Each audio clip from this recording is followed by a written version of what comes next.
Baba, kwa jina la Yesu Kristo, tuko mbele zako asubuhi ya leo, tukiomba tu tuhudumie Mungu. Tunaomba tu Jehova, tukiwa tumeshuka sana na kuvunjika na kubodeka mioyoni mwetu, kwa sababu tunajua wewe ni Mungu. Mbanda ya leo tuiweka mikononi mwako, uwe pamoja nasi na utuhudumie kadri na mapenzi yako, naye Roho Mtakatifu wa Mungu atawale. Kwa jina la Yesu Kristo tumeomba na kuamini, amen, amen. Tunaanza ibada yetu tena ya siku ya leo. Today is the 7th Sunday of Easter, na tunashukuru Mungu sana kwa sababu ametupatia nafasi nyingine ya kumwabudu na kunja katika nyumbani mwake. Najua hata wewe mahali uko katika nyumba ya Bwana na unamwabudu mahali hapo. Mungu akubariki na akutende mema. Tutaanza ibada yetu na wimbo wa 353. Karibu na wewe Mungu wangu. Karibu na wewe Mungu wangu, karibu zaidi Bwana wangu, siku zote niwe karibu na wewe, karibu zaidi Mungu wangu. Mimi nasafiri duniani pa kupumzika sipaoni, nilalapo niwe karibu zaidi, karibu zaidi Mungu wangu.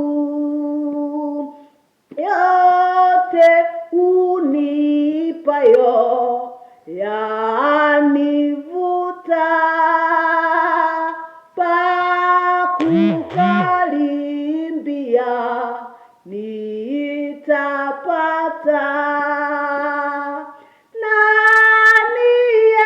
nielekezwe karibu na wewe, karibu zaidi Mungu wangu,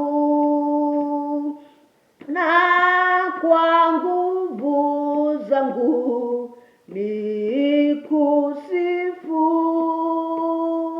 mwamba uwe maji ya wokovu, Baba na mashakani niwe karibu na wewe, karibu zaidi Mungu wangu, na nyumbani mwanju Baba yangu, sikikoma hapa siku zangu, kwa furaha niwe pamoja na wewe, karibu kabisa Mungu wangu. Jumapili ya saba wakati wa Pasaka.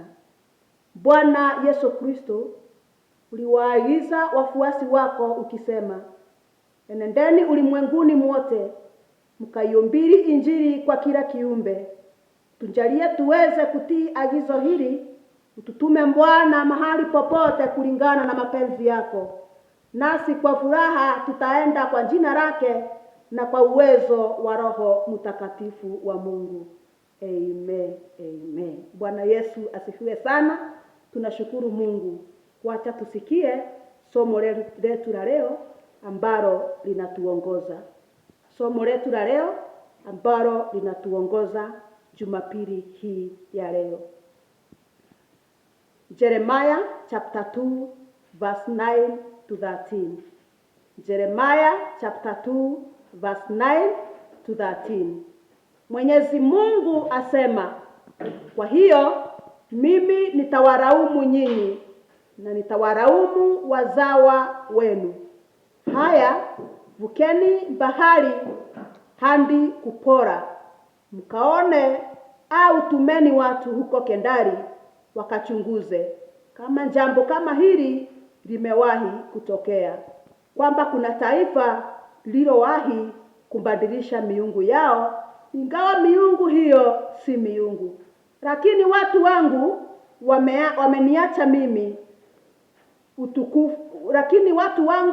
wameniacha mimi utukufu wao, wakafuata miungu isiyofaa kitu. Shangaeni enyi mbingu juu ya jambo hili, mkastaajabu na kufadhaika kabisa. Mimi Mwenyezi Mungu nimesema, maana watu wangu wametenda maovu mawili.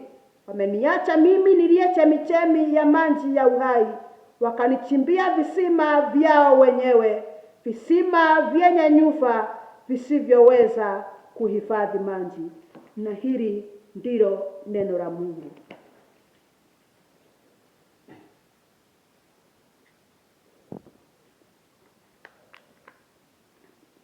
Tutasimama wote. Tusimame hata wale wako hapo nyumbani, kwa sababu wako katika ibada na wananisikia. Tutasimama tuimbe. Tulisema ya kwamba kanisa si mijengo, kanisa ni moyo wako. Tafadhali, kama vile tunajua katika 10 commandment inatuambia kwamba remember the Sabbath day, the 4th commandment, and keep it holy. So you know today is your 7th day. Tafadhali, kama uko hapa nyumbani, simama nami, kwa sababu tuko tayari kusikia neno ili tuweze kuimba, tusikie neno, tusikie matangazo, halafu tuende, kwa sababu Mungu ameamuru sasa ibada zetu siwe live stream. Wote tuko live stream, na hata mnatuona kanisani tuko live stream. Na wale ambao wataweza kupata ujumbe wataupata tu, kwa sababu Mungu ana mpango. Hivyo naomba tusimame tuweze kuimba wimbo, tusikie neno, tusikie matangazo, halafu tuende. Na naomba tafadhali tusikie matangazo yetu, na watu watilie maanani, na watimize ahadi za parish, na mipango ya parish iendelee, na mtabarikiwa.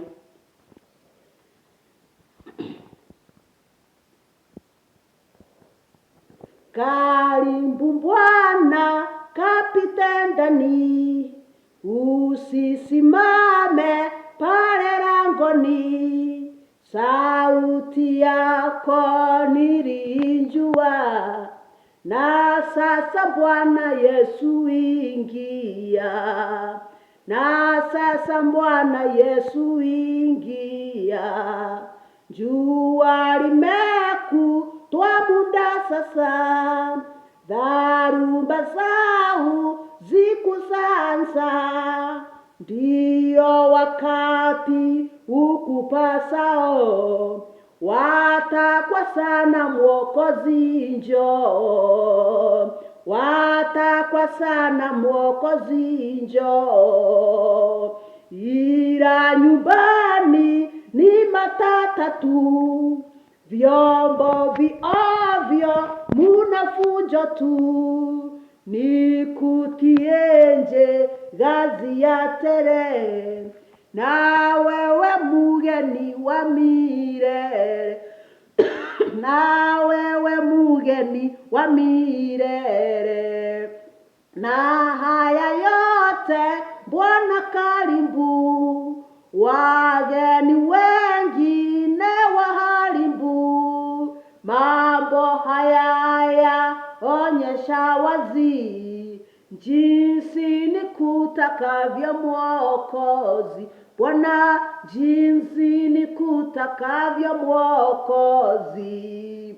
Takaza moyo wangu mchafu Bwana, uwe nyumba yako takatifu.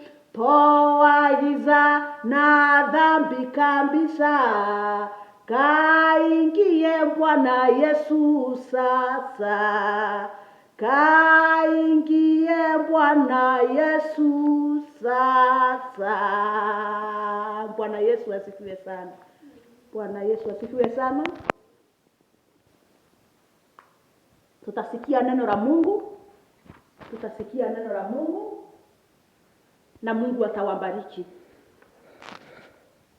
Katika kitabu cha Jeremiah chapter 2 verse 9. Jeremiah chapter 2 verse 9.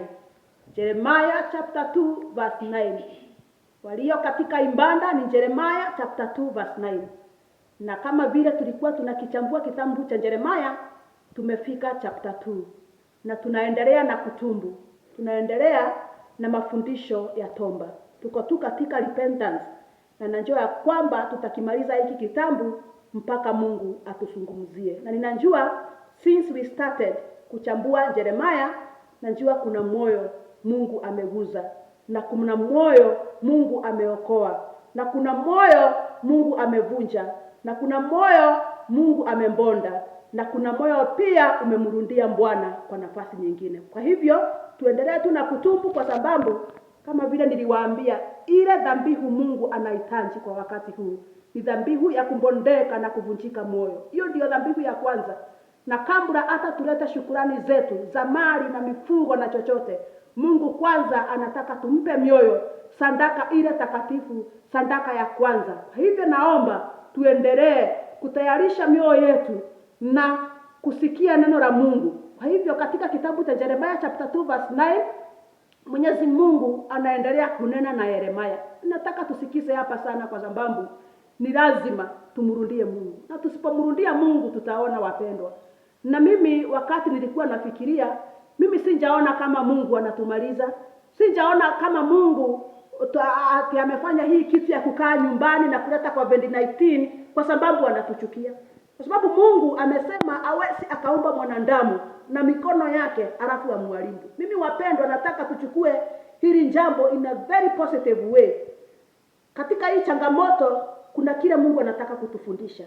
Katika hii changamoto kuna mioyo Mungu anataka imrudie.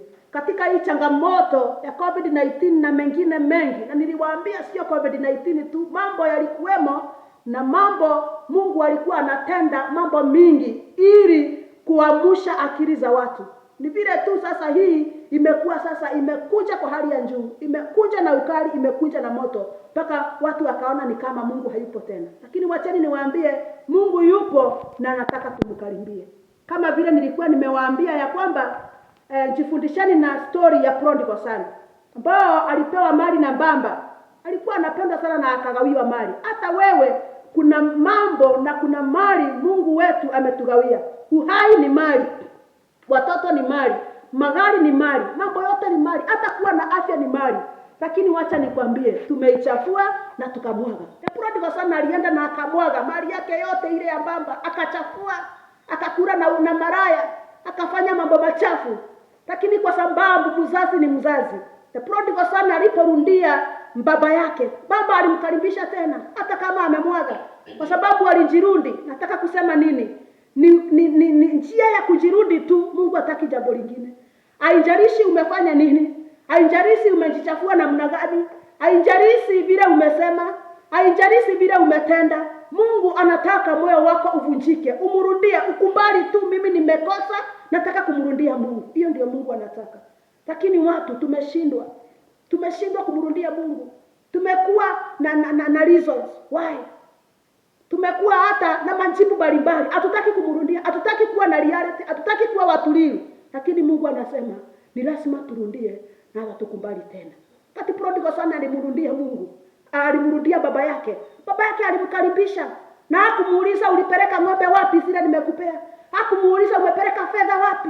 Hakumuuliza umefanya nini nazo. Hakumfukuza na hakumchapa, kwa sababu the prodigal son alikuwa ameamua na akakubali nimekosa. Akamwambia baba, nimekosa na sistahili mbele zako, sistahili kuitwa mwanao, nafaa kuwa your servant.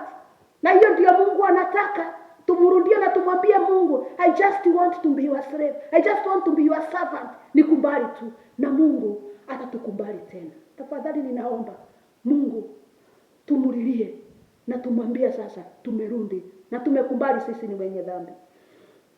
Hivyo siku ya leo wapendwa, siku ya leo Mungu anatustaki. Mungu anatustaki. Na katika kitabu cha Yeremia anasema niko na mashtaka kwa watu wangu. Niko na mashtaka kwa watu wa Israeli. Niko na mashtaka kwa watu wa Kenya. Niko na mashtaka na serikali ya Kenya.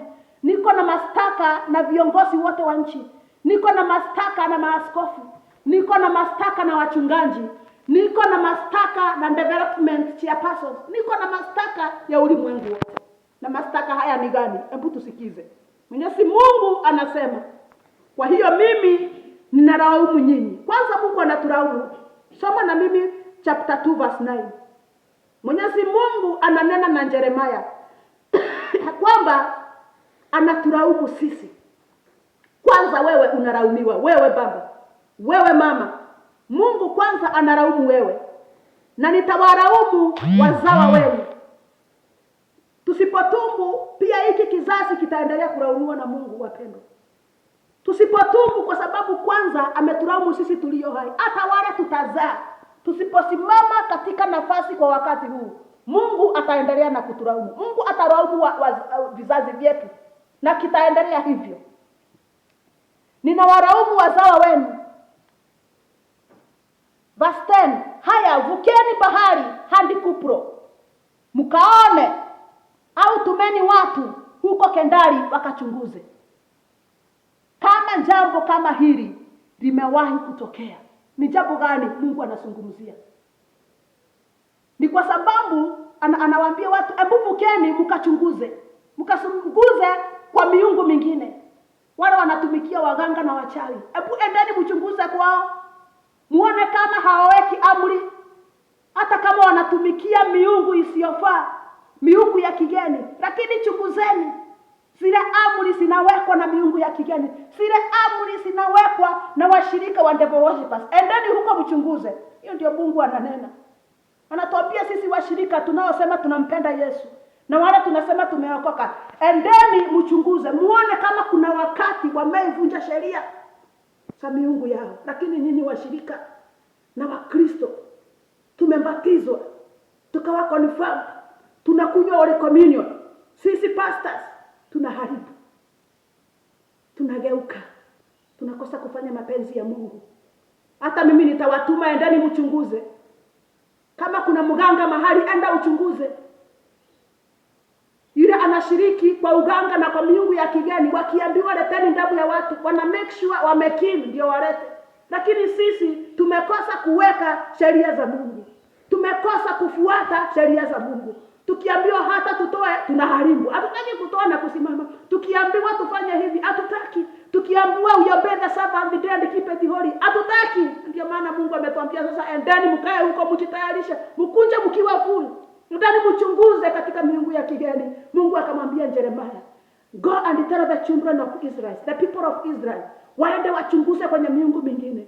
Wajue vile wanatumikia Mungu wao kwa furaha na kwa moyo mmoja. Lakini sisi wa Kristo tumeshindwa. Kama uko Mkristo na uko hapo na unasikia sauti yangu, jichunguze moyo wako. Uone kama unatumikia Mungu kwa ukweli na kwa uaminifu. Bwana Yesu asifiwe. Haya, vukeni bahari Kupro. Mungu anatuma watu. Mkaone au tumeni watu huko Kendari wakachunguze kama jambo kama hili limewahi tokea, kwamba verse 11, kwamba kuna taifa lililowahi kubadilisha miungu yake, ingawa miungu hiyo si miungu. Kuna taifa lingine kama Kenya limewahi geuka Mungu wao. Kuna taifa lingine limewahi geuka Mungu wao, hata kama ni miungu ya kigeni, hata kama ni miungu haioni na haisikii, wanaitumikia kwa kweli. Lakini tuna Mungu tunayesikia, anayetutendea, anatenda miujiza, anatuokoa, ametuponya, amekusaidia kuwa na nyumba na magari, lakini unamgeuka, unakosa kumpenda. Mungu amekasirika. Mmewaiona mwingine akitorokea Mungu wake hata kama hatendi. Lakini mimi Mungu ambaye ninatenda, mmenitorokea. Mnataka nifanye nini? Hata nyinyi mnataka Mungu afanye nini? Hata mimi ningechukua kimboko niwachape kidogo, kwa sababu Mungu wetu ni mwenye wivu. Hapendi mtoto wake aliumba na mkono wake akimpotea. Kwa hivyo Mungu amechukua kimboko tu kidogo, na tusiporejea kwa Mungu na tutekeleza tabia zetu, Mungu atachukua sasa jambo kubwa zaidi. Hii ni kimboko tu, kiboko kidogo. Lakini watu wangu, kanisa langu, wachungaji wangu, nchi yangu, wameniacha mimi, utukufu wao, wakafuata miungu isiyofaa kitu. Shangaeni enyi mbingu juu ya jambo hili, mkastaajabu na kufadhaika kabisa. Mimi Mwenyezi Mungu nimesema, maana watu wangu wametenda maovu mawili. Sikieni ile Mungu anataka tutumbu. Watu wangu wametenda maovu mawili.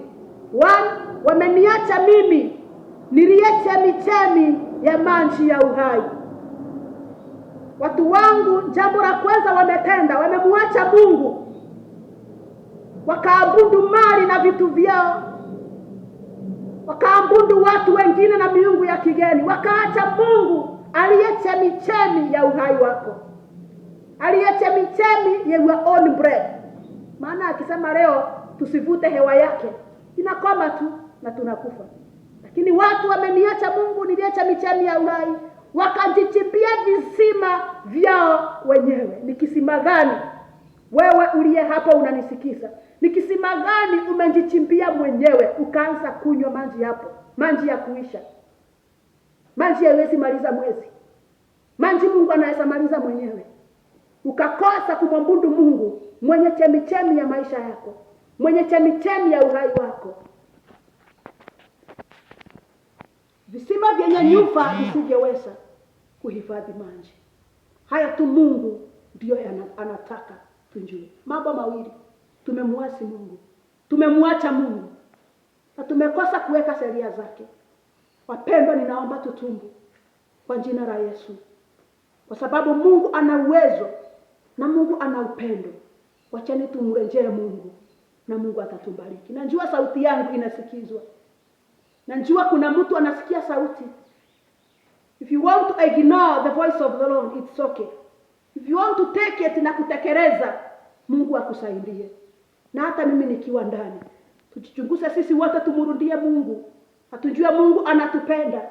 Hatuchukue this thing positive, na kwamba Mungu anataka tujichunguze tena na mara nyingine, because he is a God of another chance.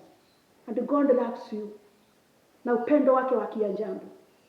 Lakini nyinyi watu wa Mungu, mnajiita watu wa Mungu, mnajiita wachungaji wa Mungu, mnajiita maaskofu wa Mungu, mmemgeuka Mungu kwa njia moja au nyingine. Sio tu kwa uganga na uchawi, lakini huwa tunaabudu Mungu kwa mambo mengi sana. Ukiharibu madhabahu ya Mungu, na wewe una kanisa hapo na huhubiri injili ya kweli, wewe pastor na mchungaji yote anayesikiza sauti hii, ukiharibu madhabahu ya Mungu, umeabudu shetani. Umeabudu shetani kwa njia nyingi sana. Wasawa kanisa tumeabudu shetani kwa njia nyingi. Hata Wakristo umeiona mtu ambaye hata Wahindi wale wanaabudu vitu visivyoonekana. Huwa wanakipu sheria, huwa wanaabudu kwa mioyo yao. Lakini sisi Mungu wetu aliye Mungu wa kweli, mwenye chemichemi ya uhai, haki tumemgeuka na ni ya ukweli. Mungu atusaidie na Mungu atubadilishe. Baba na Mungu wetu, kwa jina la Yesu Kristo, tumesikia neno lako mchana wa leo na Jumapili ya leo. Tunaomba tu Mungu, tukitumbu utukaribishe tena. Tufungulie moyo wako. Tufungulie Mungu wa rehema ili tukakuone. Nyosha mkono wako utuguze. Utuhurumie Bwana. Tunakiri Jehova, Jumapili ya leo na siku ya leo na asubuhi hii, sisi ni wenye dhambi. Tusamehe tu Bwana, ulituumba kwa mkono wako na ulituumba kwa upendo. Jehova Mungu, tunakuomba tu kwa rehema zako na huruma zako utusamehe Jehova. Tumekuja mbele zako tukiwa na mioyo imebondeka na kuvunjika. Utukubali Mungu. Yote ambao wamesikia neno hili hapa kanisani na katika mtandao, fungua moyo wake na umpe nafasi ya kujichunguza. Mbona utusamehe, usituadhibu tena. Asante kwa sababu wewe ni baba yetu na ni Mungu wa nafasi nyingine. Uinuliwe na utukuzwe kwa sababu hakuna Mungu mwingine kama wewe.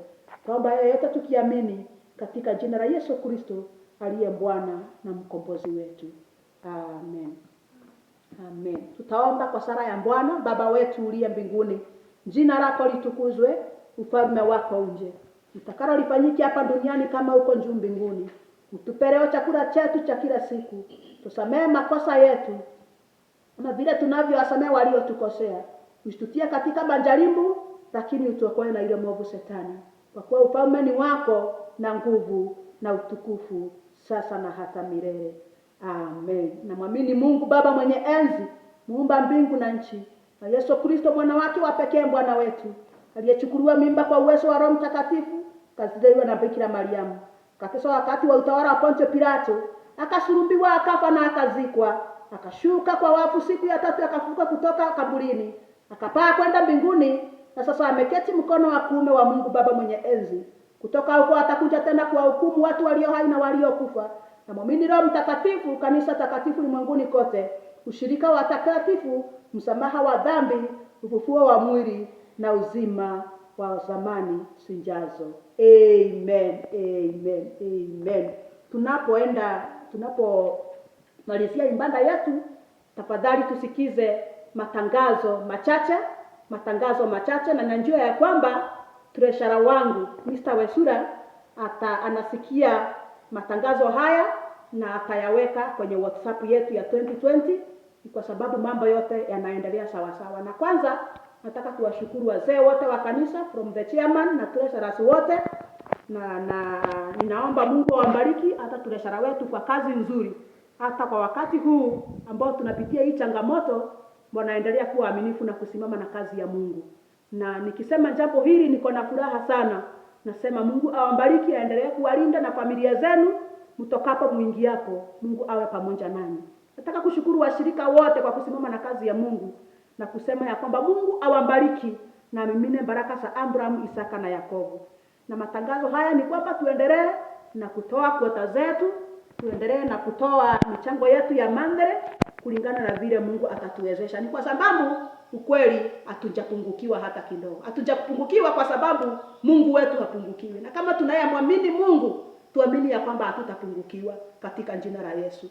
Najua kuna maandiko inasema ya kwamba wakati the plagues iliingia katika Israeli, kuna kanjiji kamoja akakuguswa kanaitwa Gosheni.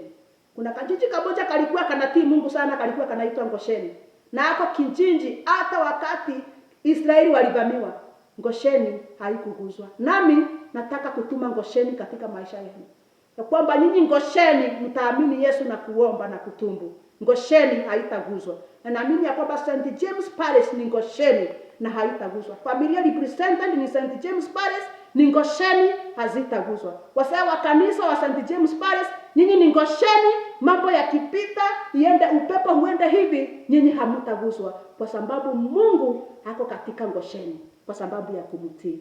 Tutakuwa na ibada ya watoto wote kushukuru. Wale wanaosikia ujumbe huu, watoto wote candidates from 4 and standard 8, next Sunday tutakuwa na ibada yao hapa kanisani St. Andrew, na ndipo tutakuwa tunawaombea. Mtapata hiyo ibada kwa mtandao na wataimba nyimbo na mtawapea sadaka, ninaamini, ya kusimama na huyo mtoto kumwambia Mungu, chukua usukani, huyu mtoto ni wangu, ni wako, ni wewe ulinipea, kwa hivyo I want to surrender this child to your able hands. Tafadhali tayarisha mtoto wako apate baraka kwa online, apate baraka, na wewe mzazi unajua vile utasimama na mtoto wako. So teens wote, all teens and the youth, tutakuwa na maombi yao na tutaunganisha na maombi ya kuombea candidates. Tena this week tunaanza Jabesi prayer. Tunaanza Jabesi prayer. Mnakumbuka Jabesi prayer ni maombi Jabesi aliomba after kugundua maisha yake. Jabesi akaamua kwenda kuface Mungu. Nasi tunataka kuface Mungu na kumwambia Mungu, tunataka tupanuliwe mipaka. Tunataka mkono wako. So that's the wale watakuwa kwa YouTube na kwa WhatsApp watapata ujumbe. Tunaanza mafundisho polepole na after every topic tutakuwa na maombi na Mungu, Roho Mtakatifu wa Mungu atatuongoza. So nawapenda sana, muwe na siku njema, Mungu awalinde, Mungu apanue mipaka yenu, mkono wa Mungu uwe pamoja nanyi, na msiwahi kuwa na any pain. Na waombea wote ombi la Njambezi, nyinyi na familia zenu na watu wenu, muinuliwe, mupate nguvu, na Mungu ashughulike katika maisha yenu. Wacheni tuombe sadaka zote ambazo zitatoka siku ya leo.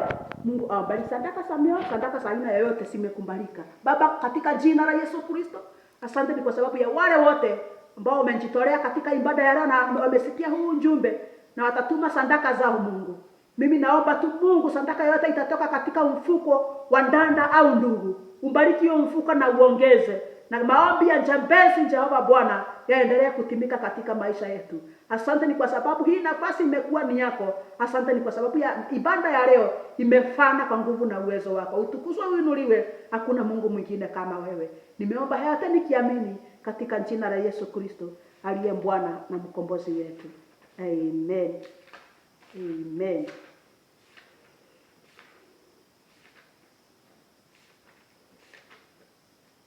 Na sasa kwake yeye ambaye kwa nguvu yake fanyayo kazi ndani yetu aweza kufanya mambo makuu zaidi ya yale tuwezavyo kuomba au kufikiria, kwake Mungu wa utukufu katika kanisa na katika Kristo Yesu nyakati zote milele na milele. Na baraka za Mungu mwenye enzi, Baba, Mwana na Roho Mtakatifu iwe kwetu sisi sote sasa na hata milele. Amen. Neema ya Bwana yetu Yesu Kristo na mapenzi ya Mwenyezi Mungu Baba na ushirika wa Roho Mtakatifu uwe kwetu sisi sasa na hata milele.